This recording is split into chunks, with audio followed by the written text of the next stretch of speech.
Hi and welcome to another edition of the Dairy Australia videos designed to provide you with information to better manage the season. This video focuses on managing the autumn break. Given the high cost of purchased feed, it is more important than ever to grow as much of your own feed as you can, and autumn start is a key to that. There are two main aims when establishing a rotation after the break. Setting up a rotation that allows you to achieve high pasture consumption, this is often called building a wedge, and avoiding overgrazing damage to new pastures and establish the 4 to 6 centimetre residual that you require.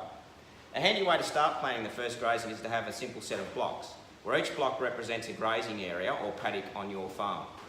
In most cases, you know your farm and you know the areas that are most likely to provide the earliest feed once the autumn break arrives. Perennial paddocks that have already been established are likely to be first.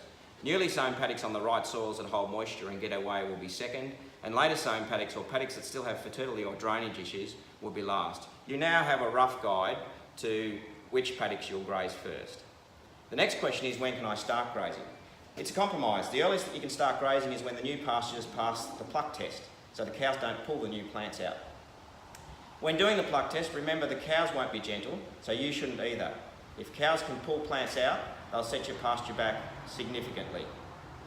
Ideally, you let each paddock establish and get close to canopy closure prior to the first grazing.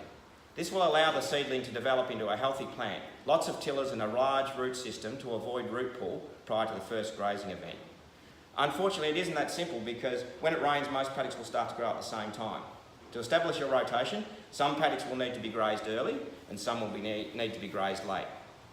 If you wait to graze the first paddock when it's at the ideal stage, then the last paddock will be well past the ideal when you put the cows into it. You need to plan to graze some of the areas at an early stage so that the later paddocks are grazed before shading becomes an issue.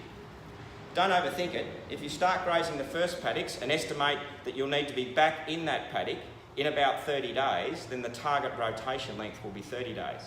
Or if you think that you need to get to the last paddock within 20 days to avoid canopy closure of the new pasture, then you'll target 20 days. With careful planning, you can give the herd a larger area of pasture during the early grazings. The pasture is likely to be not as dense in these paddocks. As you work your way across the farm, you can cut back to a smaller area as the pasture becomes denser, closer to canopy closure of grazing.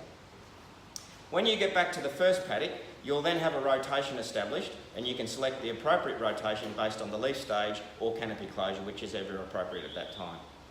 The Feeding Pasture for Profit program provides some practical and useful tools to manage grazing and feeding cows.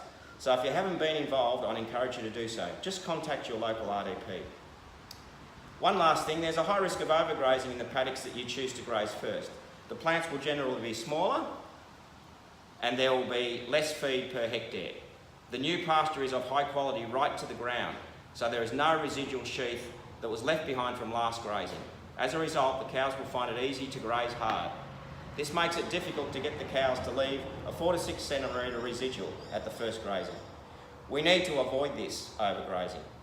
In most cases, the best option is to use the on-off graze technique.